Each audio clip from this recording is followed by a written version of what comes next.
لبيك اللهم لبيك لبيك لا شريك لك لبيك إن الحمد والنعمة لك والملك لا شريك لك لبيك. اے لوگو، تمہارا رب ایک ہے اور تمہارا باپ ایک ہے.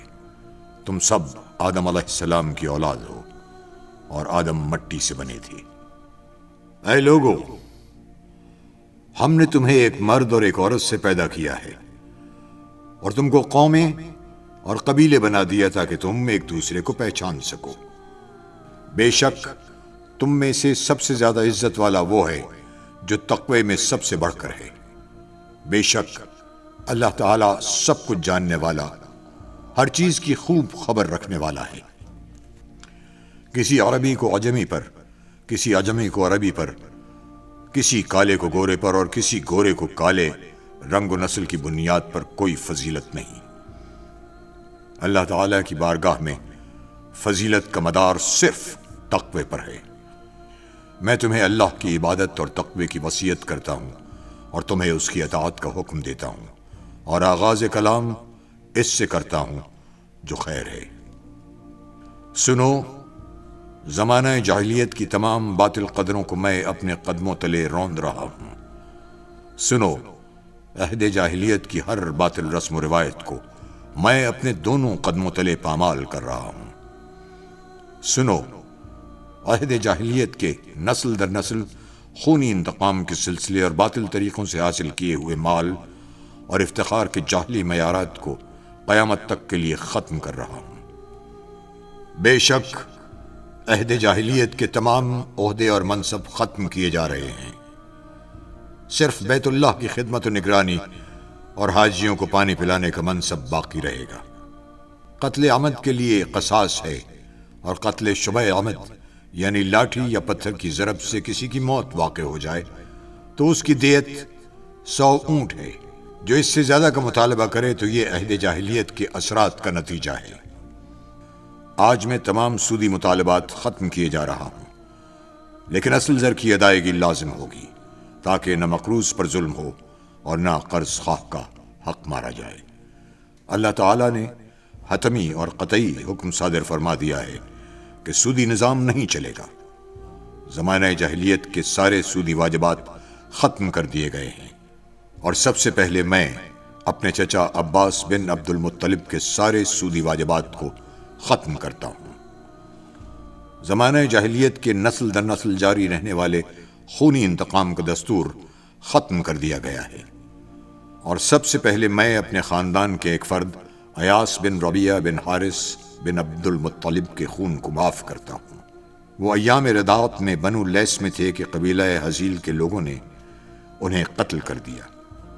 یہ پہلا خون ہے جس سے میں زمانہ جاہلیت کے دستور کو ختم کرنے کی ابتدا کر رہا ہوں. اے لوگو، قمری مہینوں کی ترتیب میں تقدیم و تاخیر یہ زمانہ کفر کی زیادتی ہے. اس کے ذریعے کافروں کو گمراہ کیا جاتا ہے کہ وہ اپنی نفسانی خواہش کے تحت 1 سال محرم کے مہینے میں جنگ کو حلال کر دیتے ہیں اور دوسرے سال اسے حرام کر دیتے ہیں، تاکہ اللہ تعالیٰ نے حرمت والے مہینوں کی جو تعداد مقرر کی ہے وہ پوری ہو جائے. اسی کا نتیجہ ہے کہ وہ اللہ تعالیٰ کے حرمت والے مہینے کو حلال کر دیتے ہیں اور حلال مہینوں کو حرام کر دیتے ہیں. سنو، آج زمانہ گھوم پھر کر اسی ترتیب کے مطابق آ گیا ہے جو آسمانوں اور زمینوں کی تخلیق یعنی ابتدائے آفرینش سے جاری تھی. اللہ تعالیٰ نے اپنے تکونی نظام میں مہینوں کی تعداد 12 مقرر فرمائی ہے. ان میں سے 4 حرمت والے ہیں. ان 4 حرمت والے مہینوں میں سے 3 مسلسل ہیں، یعنی ذوالقعدہ، ذوالحجہ اور محرم، اور ایک رجب ہے جو جمادی الثانیہ اور شعبان کے درمیان ہے. اور قمری مہینہ کبھی 29 دن کا ہوتا ہے اور کبھی 30 دن کا. سنو، حج قیامت تک ذوالحجہ ہی میں ہوگا.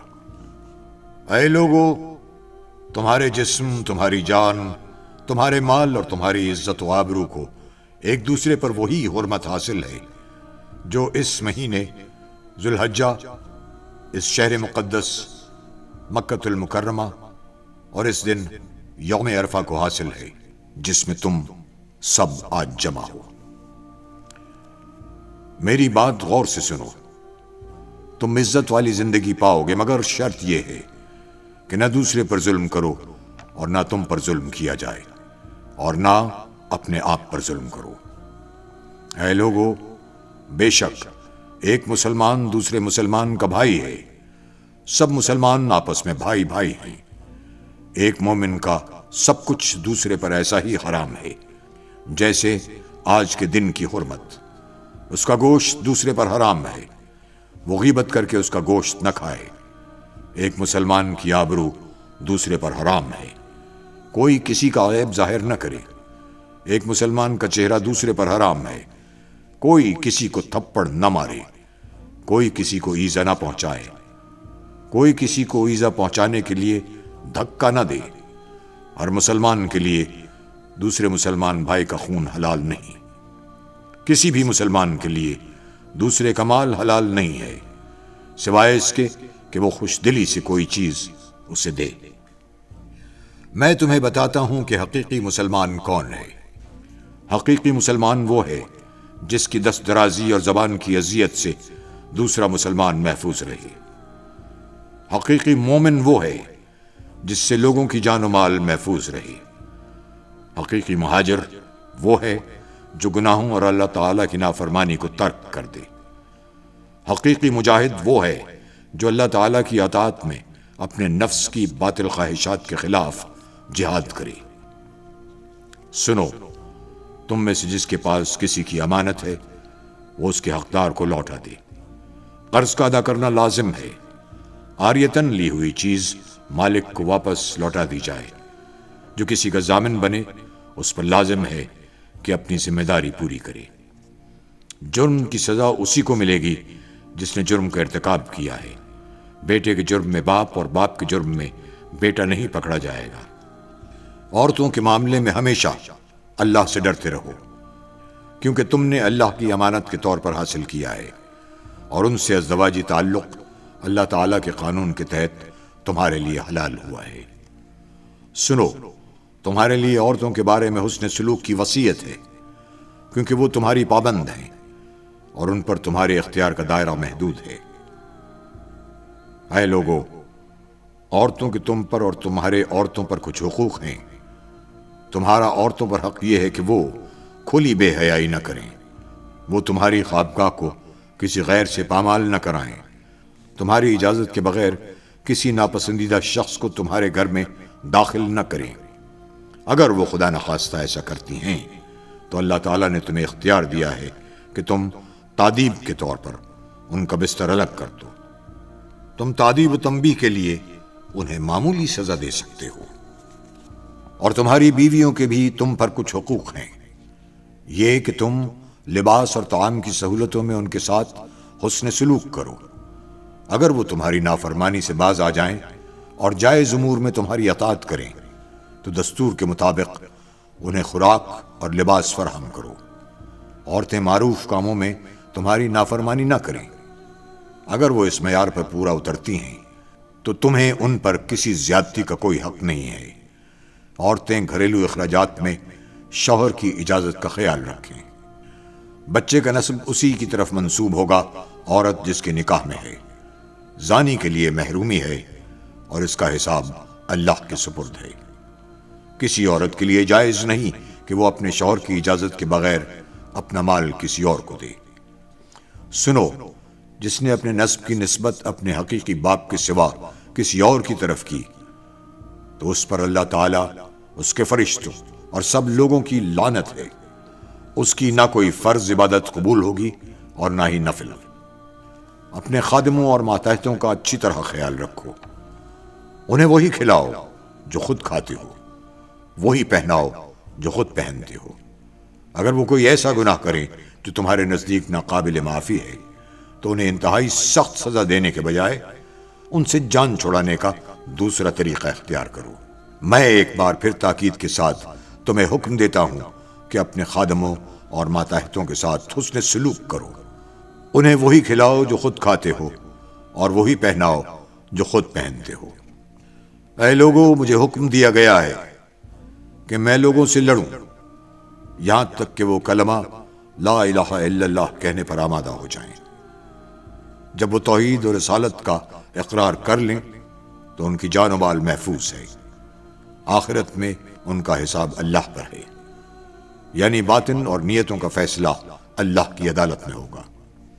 اللہ کے ساتھ کسی کو شریک نہ ٹھہراؤ، ناحق کسی کو قتل نہ کرو، زنا نہ کرو اور چوری نہ کرو۔ اے لوگو، میرے بعد کوئی نبی نہیں اور تمہارے بعد کوئی امت نہیں ہے۔ اپنے رب کی عبادت کرو، 5 وقت کی فرض نمازیں پڑھو، ماہ رمضان کے فرض روزے رکھو، بیت اللہ کا حج کرو، خوش دلی سے اپنے مال کی زکوٰۃ ادا کرو۔ اگر تم نے یہ سب کچھ کر لیا تو تمہارا رب عز و جل تمہیں جنت میں داخل فرمائے گا۔ اور اللہ سے ڈرتے رہو اور ناپ تول میں کمی نہ کرو اور زمین میں فساد برپا نہ کرو اور دین میں حد سے تجاوز نہ کرو۔ تم سے پہلی امتیں اس لیے ہلاک ہوئیں کہ انہوں نے دین میں غلو کیا، یعنی حد سے تجاوز کیا۔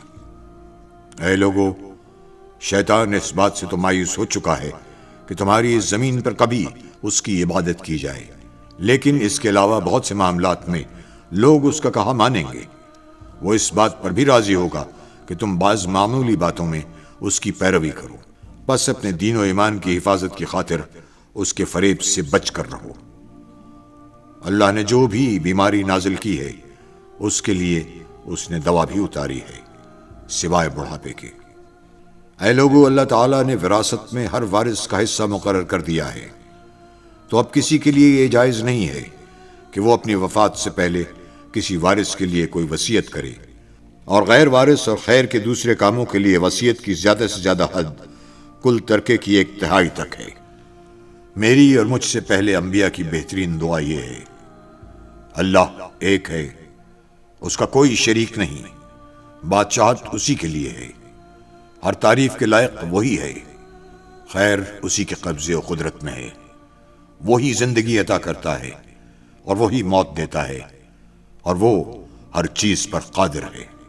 لوگوں، جان لو کہ 3 باتیں ایسی ہیں جن سے مومن کے دل میں کینہ پیدا نہیں ہوتا، یہ کہ عمل خیر خالص اللہ کے لیے ہو، اہل اختیار کی خیر خواہی کرو، مسلمانوں کی جماعت کو لازم پکڑو۔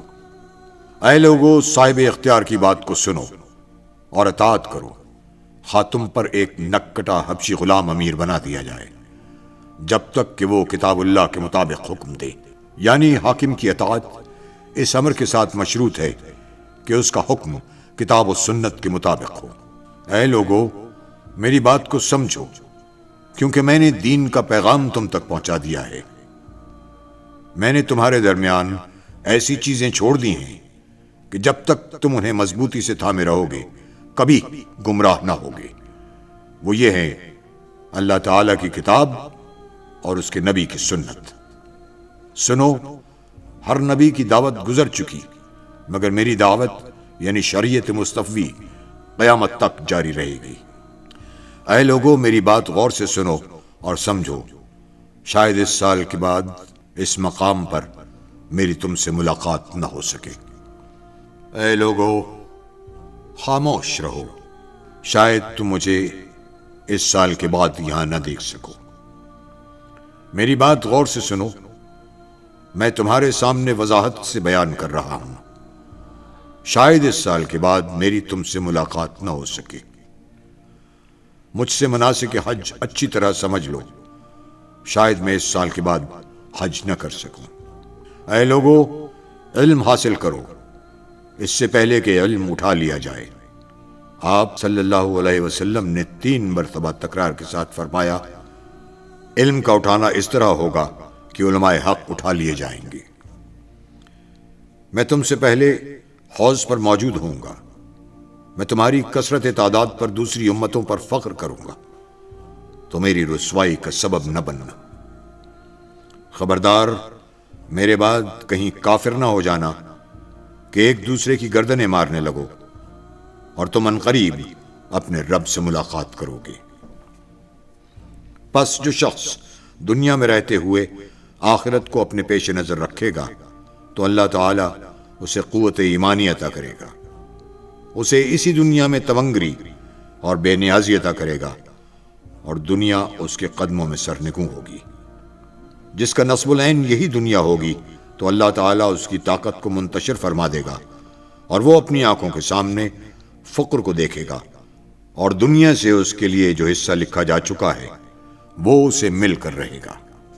سنو، تم نے مجھے براہ راست دیکھ لیا اور سن لیا، اور تم سے میرے بارے میں پوچھا جائے گا، بس جس نے مجھ پر جھوٹ باندھا تو وہ اپنا ٹھکانہ جہنم کو بنا لے۔ سنو، جو یہاں پر موجود ہیں وہ اس پیغام حق کو ان تک پہنچا دیں جو یہاں موجود نہیں ہیں۔ ممکن ہے کہ وہ لوگ جو یہاں پر موجود نہیں ہیں وہ اس پیغام کی حفاظت براہ راست سننے والوں سے بھی زیادہ کریں۔ سنو، قریب والا اس پیغام کو دور والے تک پہنچا دیں۔ پھر آپ صلی اللہ علیہ وآلہ وسلم نے حاضرین سے مخاطب ہو کر دریافت کیا، لوگو، کیا میں نے اللہ تعالیٰ کا پیغام تم تک پہنچا نہیں دیا؟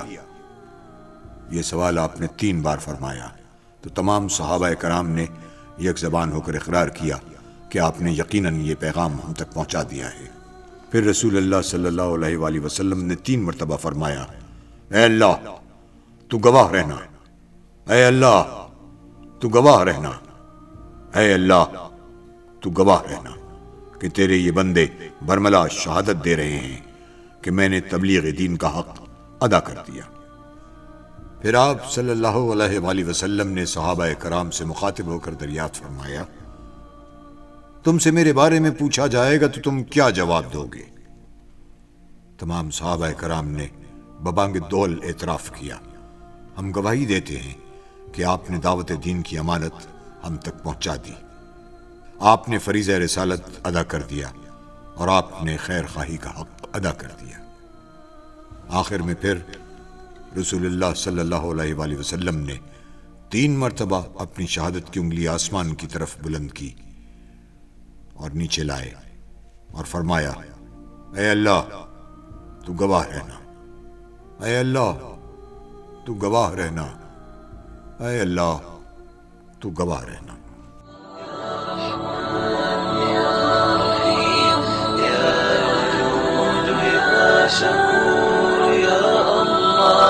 لبيك اللهم لبيك، لبيك لا شريك لك لبيك، إن الحمد والنعمة لك والملك لا شريك